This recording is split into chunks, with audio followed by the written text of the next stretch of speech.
마태복음 5장 10절에서 12절까지의 말씀을 가지고 의를 위하여 핍박받은 자는 복이 있나니라는 제목으로 하나님의 은혜를 함께 나누도록 하겠습니다. 이 부분은 5장 10절에 이제 8복 중에 마지막 8번째 복에 대한 오늘의 강론입니다. 이 8복의 마지막 그 복은 의를 위하여 박해를 받은 자는 복이 있나니 천국이 그들의 것임이라 이렇게 말씀하고 계십니다. 그래서 이 부분에 의라는 부분에 대해서 그리스어를 엑서지스를 해보니까 그리스어로는 디카이오 순회입니다. 디카이오 순회란 정의, 공정, 정직, 당연 또는 하나님에게 받아들여질 수 있는 상태를 디카이오 순회라고 말합니다. 그리고 핍박을 받은 자 또는 박해를 받은 자 이렇게 이야기한 이 부분은 그리스어 원문이 보면 데디오 그노메이라고 데디오 그메노이 그메노이는 영어로 말하면 이제 having been persecuted라는 그 현재 완료형으로 쓰여져 있습니다. 그러니까 이것은 이미 핍박을 받아온 상태를 얘기하는 것입니다. 그러니까 핍박을 받는 앞으로의 얘기를 말하는 게 아니라 핍박을 이미 받은 사람들이 복이 있다는 거예요. 그래서 바로 이런 분들이 천국을 소유하는 그런 복된 자라고 주님께서는 말씀하고 계십니다. 그렇다면 왜 주님은 의를 위하여 핍박받은 자가 복이 있다고 하셨겠습니까?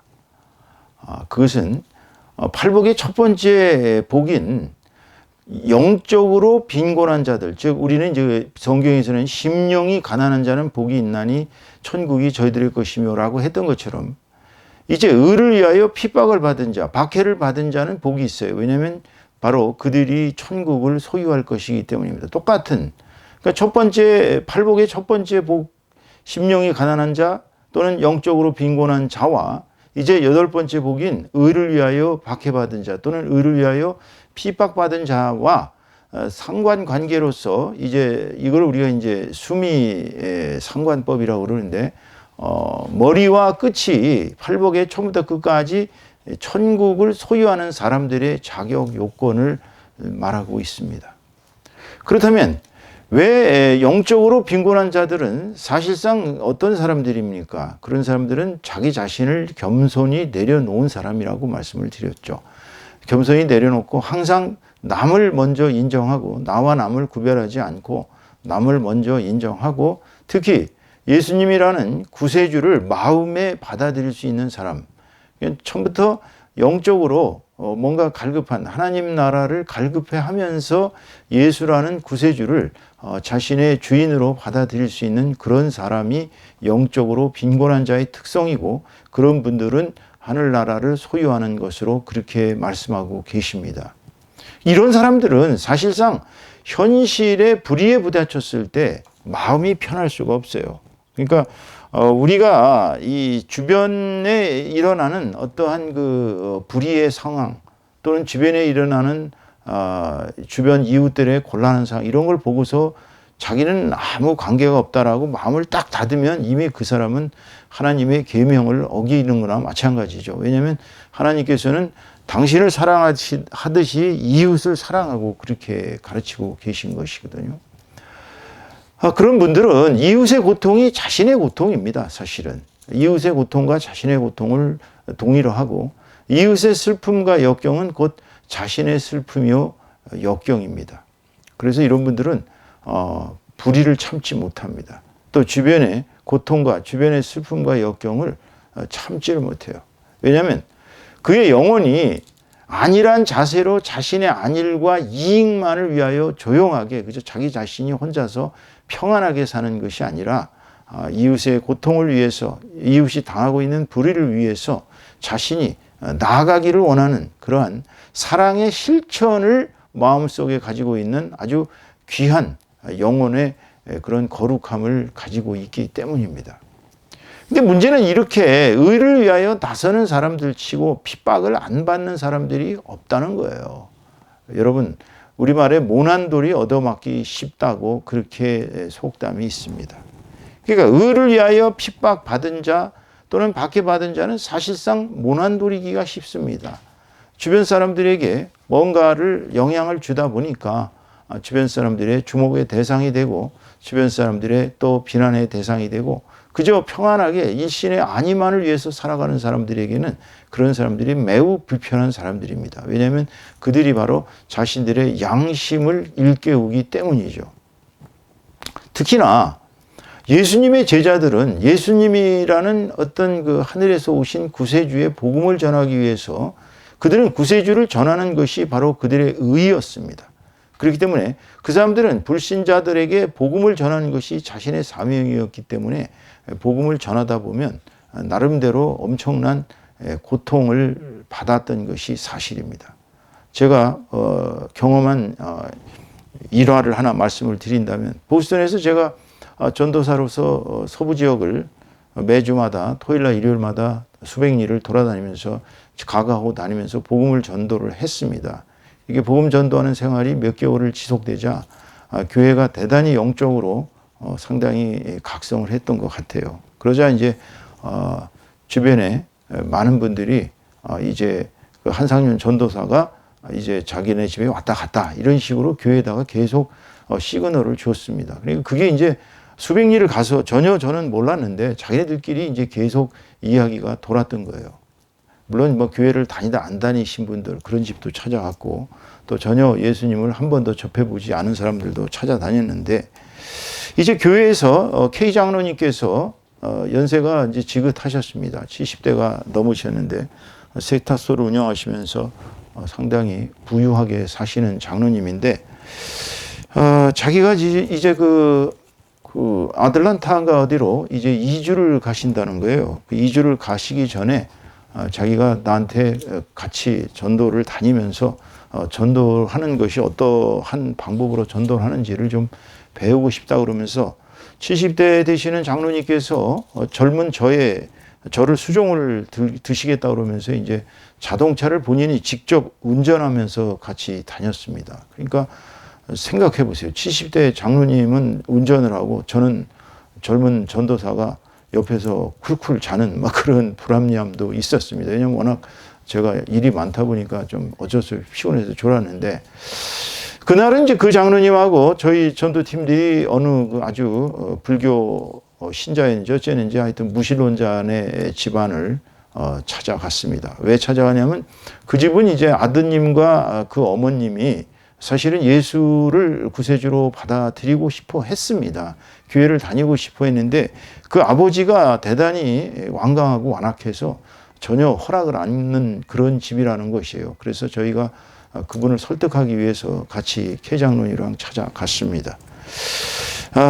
일반적으로 미국 지역에 사는 한인들은 그냥 뭐 한인 전도사가 이렇게 전도하러 왔다 그러면 안 믿더라도 그냥 차를 대접하고 그렇게 서로 대화를 하다가 보내는 것이 원칙인데 이분은 문 입구에서부터 필요 없습니다. 들어오지 마세요. 라면서 이제 그렇게 이제 강경하게 이야기를 하셨습니다.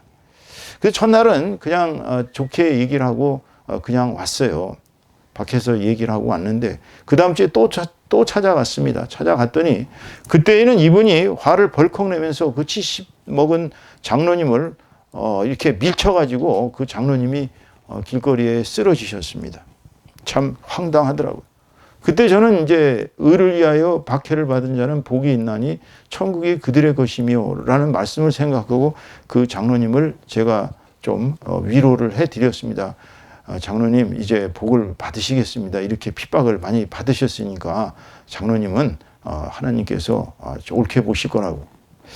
그리고 나서 얼마 있다 한 1, 2주가 지나서 소식이 들려왔는데 그 완악하신 그분의 부인 되시는 분이 갑자기 길거리에서 쓰러지면서 이빨이 2대가 나갔다는 것입니다.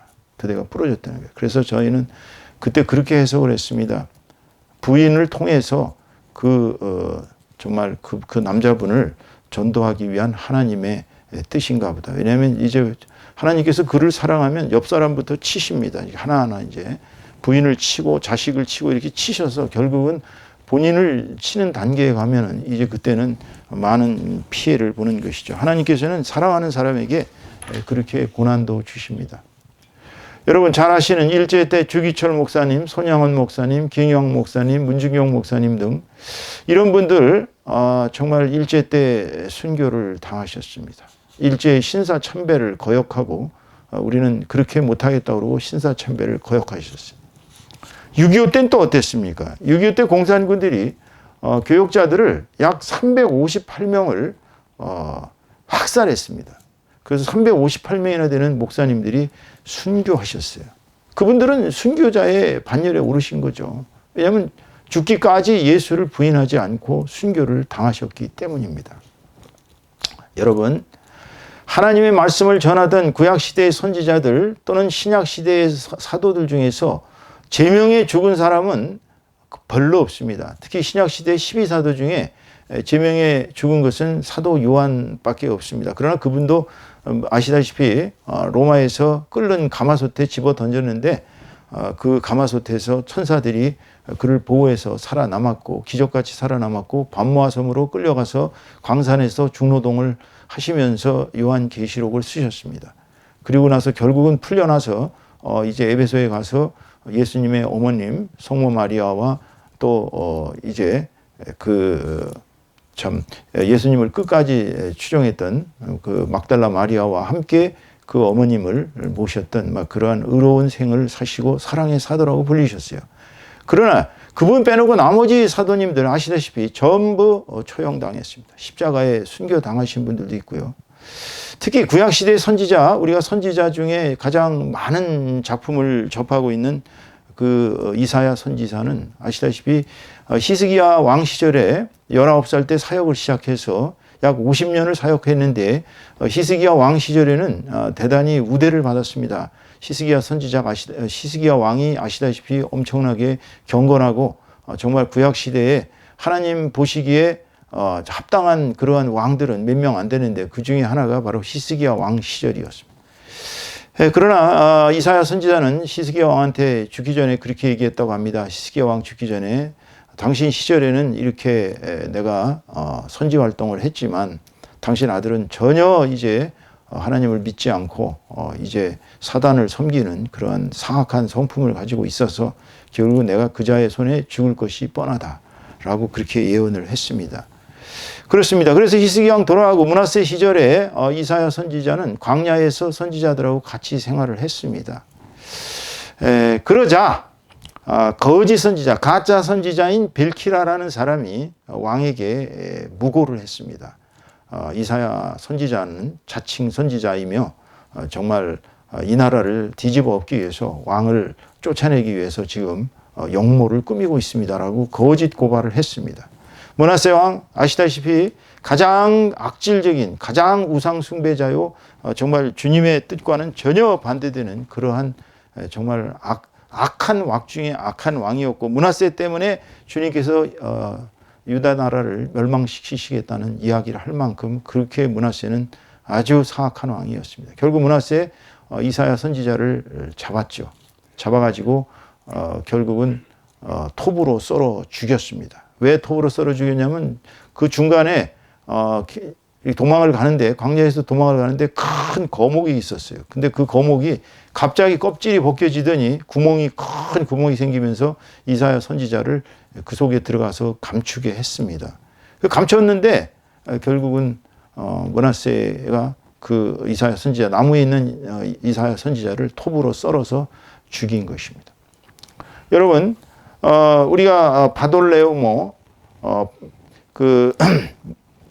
이분 같은 경우는 이제 선지자 그 사도의 나다니엘을 이제 이렇게 바돌레모라고 부르는데 이분이 얼마나 매를 많이 맞으셨는지 지금의 터키 지방 아르메니아라는 곳에서 이 피부 껍질이 벗겨지도록 매를 맞고 돌아가셨습니다. 그렇게 순교하셨어요. 예수님은 뭐 다른가요? 우리의 선생님이신 예수님은 3년간 이스라엘 민중들을 위해서 식사하실 시간도 없이 그냥 끝없이 그들을 고쳐주시고 병을 고쳐주시고 또 귀신도 내쫓고 죽은 자는 살리고 뭐 이런 기적을 베푸시면서 그들에게 주님의 하늘나라의 복음을 전했습니다. 그렇지만 결국은 십자가에 못 박혀 죽는 최악의 형벌로 생을 마감하셨죠. 자, 주님은 다 당신의 예언, 그 운명을 예견하시면서도 제자들에게 의를 위하여 과감하게 핍박받는 자, 박해받는 자가 되어서 천국을 소유하는 자가 되라고, 그래야 복이 있는 자라고 선포하고 있습니다. 생각해보면 이 세상의 복과는 전혀 반대되는 복입니다. 우리가 의를 위하여 살아가는 것은 쉬운 일이 아닙니다. 사실 의를 위하여 우리가 예를 들어서 직장에서 내부 고발자가 얼마나 이 직장에서 손가락질을 받습니까? 내부 고발자들은 직장 내에서 정말 좋지 않은 사람으로 찍혀서 그 의로운 행동으로 말미암아 핍박받는 것이 많습니다. 그러나 예수님이라는 그 절대자의 복음을 전하기 위해서 교회 공동체가 초대 교회로부터 지금까지 이렇게 평탄하게 내려왔다고 생각하시면 안 됩니다. 수많은 사람들이 순교를 당했고 예수의 복음을 붙잡고 살아가면서 불의와 맞서서 싸우면서, 즉 불의와 맞선다는 것은 예수 그리스도의 복음이 곧 진리이기 때문에 예수 그리스도의 복음을 전하기 위해서 살아가고 예수 그리스도의 복음을 붙잡고 살아가면서 어떠한 권력과 어떠한 핍박이 우리를 괴롭혀도 그야말로 용감하게 맞서 싸우면서 죽음으로 항거하는 그러한 의로운 사람들은 결국은 이 세상에서 추구하는 부와 귀와 영화와 쾌락을 멀리하고 하나님의 복음을 위해서 살아갔던 정말 진정한 의로운 사람들이었던 것입니다. 여러분, 우리가 의를 위하여 살아간다는 것은 결국 예수 그리스도의 복음을 쫓아 우리의 모든 것을 걸고 살아가는 것입니다. 오늘 설교의 결론을 맺습니다. 의를 위하여 핍박받은 자는 예수 그리스도의 복음을 위하여 자신을 희생하고 하나님께 충성한 사람들입니다.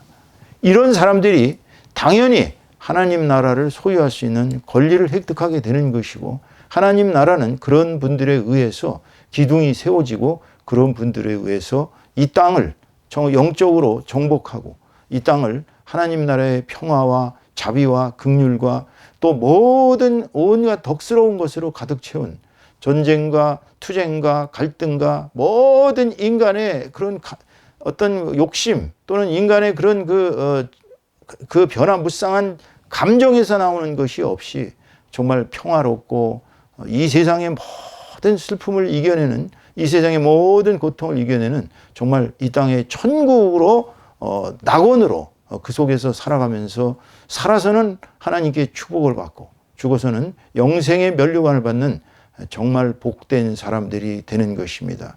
여러분, 오늘까지 이제 팔복에 대한 강론을 끝내고 이제 다음 주부터는 이 산상수훈의 나머지 부분들을 이제 약 10개 정도의 주제를 가지고 이제 이렇게 진행을 하도록 하겠습니다. 여러분, 그동안 산상수훈을 다시 한번 훑어보시면서 이 세상에서 가장 고귀한 가르침이 바로 예수님의 산상수훈이라는 걸 깨달으시고 계속 같이 이렇게 공부를 해가고 또 하나님의 은혜를 나누는 저와 여러분 다 되시기를 주님의 이름으로 축원합니다.